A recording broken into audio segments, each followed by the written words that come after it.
తగలబెట్టండి sir Niranjan గారు. ఎల్లార్కు వనక్కం, అందరూ ఎలా ఉన్నారు? All happy sir. నిన్న సండే కదా మేము ఎంపీ సార్ని అయితే కలిసాము. ఎంపీ సార్ చాలా బాగా మాట్లాడారు. నేను స్టీఫెన్ అటు నుండి అభి వాళ్ళ ఇంటికి అయితే వెళ్ళాము. మేము ముగ్గురం కలిసి ఉదయ్ వాళ్ళ ఇంటికి అయితే వెళ్ళాము.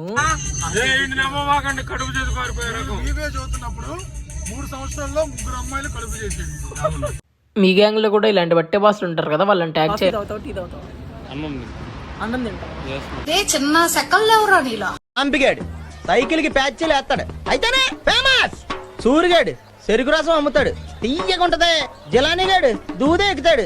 మా ఫ్రెండ్స్ అందరం కలుసుకున్నాం నిన్న, కానీ పవర్ బాబు లేకుండా పోయాడు. ఇంకా ఎవరింటికి వాళ్ళు వెళ్తుంటే సంతోష్ ఫోన్ చేసి రే రారా మందికి వెళ్దామంటే ఇంకా మందికి వెళ్ళాను. ఇంకా ఇంటికి వచ్చేసరికి మా డాడీ అయితే సినిమాకి ప్లాన్ చేశాడు, బాస్ మూవీకి. ఇది ఈ ఇయర్లో మా ఫ్యామిలీ మొత్తం వెళ్ళిన ఫస్ట్ సినిమా. అండ్ ఈ మూవీని పెద్దవాళ్ళు అయితే బాగా ఎంజాయ్ చేస్తారు.